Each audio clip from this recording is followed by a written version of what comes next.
ఇది కేవలం సమాచారంగా మాత్రమే భావించండి. వైద్య నిపుణులను సంప్రదించండి. సో, ఇప్పుడు డిస్క్ రిలేటెడ్ ప్రాబ్లమ్స్ అన్నీ మనం ఈ పర్టిక్యులర్ మీరు చెప్పిన 4 సింప్టమ్స్‌ని అర్థం చేసుకోవచ్చు. డాక్టర్‌ని ఇమ్మీడియేట్‌గా కలవాలి.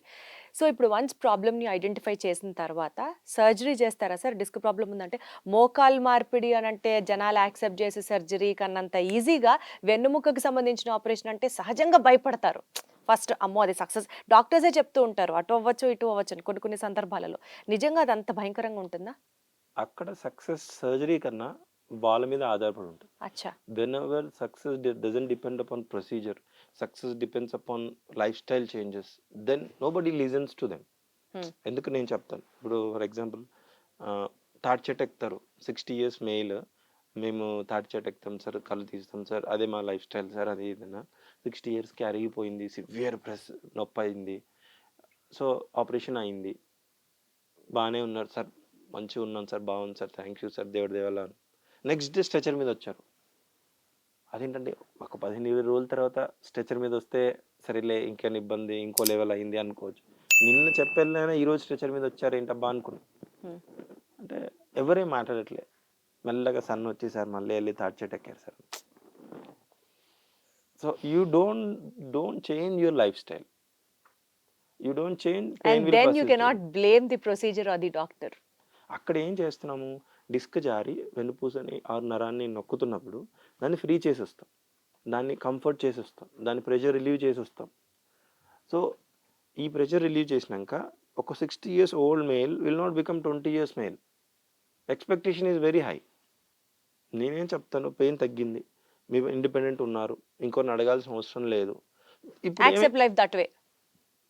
అంటే సరే డిస్క్ ప్రాబ్లమ్ వచ్చిన ప్రతి ఒక్కళ్ళకి సర్జరీ చేయాలా మరి? 80% సర్జరీ అవసరం లేదు. వండర్‌ఫుల్.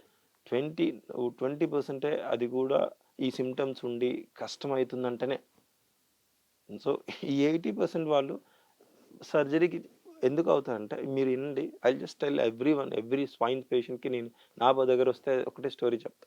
ఇక్కడ ముళ్ళు గుచ్చుకుంది, ఇది చీమైంది, ఇన్ఫెక్షన్ అయింది, నేను ఈ ముళ్ళు తీయట్లే, ఓన్లీ యాంటీబయాటిక్ ఇచ్చాను, పెయిన్ కిల్లర్ ఇచ్చాను, వాపు తగ్గడానికి ఇచ్చాను, ఇచ్చినంతసేపు బాగుంటుంది, తీగానే మళ్ళీ స్టోరీ రిపీట్స్. ఇక కూడా అంతే.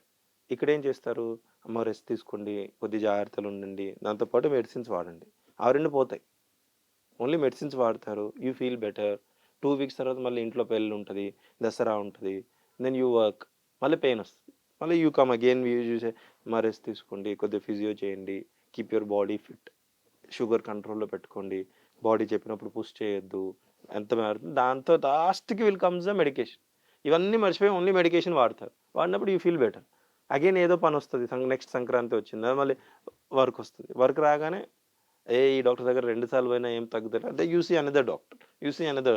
2 ఇయర్స్ తర్వాత యూ డోంట్ ఈవెన్ బిలీవ్, ఒక 20 ఫైల్స్ తీసుకొచ్చి నా ముందు పెట్టి సార్ ఏం తగ్గుతుంది ఏదో ఒకటి చేయండి అని. You will not follow that rule. Wire ever you go, what ever you do, that will not come down. Got it sir. So బేసికల్‌గా డిస్క్ ప్రాబ్లమ్స్ ఉన్నప్పుడు సర్జరీ ఎప్పుడు చేయాలి? లాప్రోస్కోపీ ఎప్పుడు చేయాలి? ఎండోస్కోపీ ఎప్పుడు చేయాలి?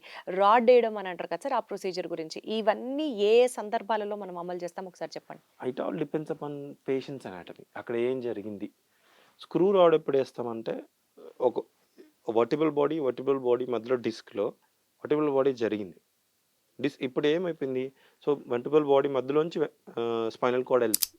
వెనెవర్ ఇట్ జరిగితే ఇట్ ఇండైరెక్ట్లీ ప్రెస్ చేస్తుంది. హ్మ్. సో ఇక్కడ డిస్క్ ఒక్కటే కాదు, ప్రెసింగ్ అంటే pressure symptoms are due to movement of the vertebral body also. Right. So disc చేస్తూ వర్టిబుల్ బాడీని కూడా మనం స్టెబిలైజ్ చేయగలిగితే ఆ పెయిన్ తగ్గిపోతుంది. రైట్. ఒకవేళ మూమెంట్ లేదు, then comes only disc.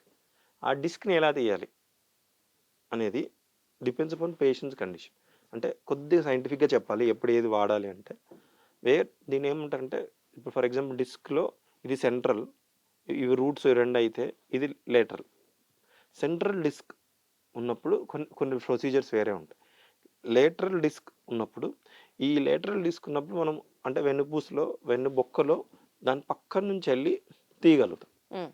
So మొత్తం తీయాల్సిన అవసరం లేదు.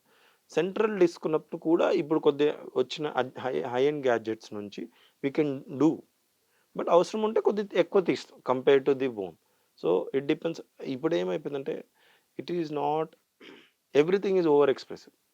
ఇది ఇప్పుడు ఇంటర్నెట్ ఎరాలో ఏమైపోయింది, once you see people come, sir ఇది మీరు ఎండోస్కోపీతో చేయలేరా? మనం చేయడం ఇంపార్టెంట్ కాదు, మీకు సెట్ అవుతుందా లేదా అనేది important. You got it understand, sir, got it. Everything we can do.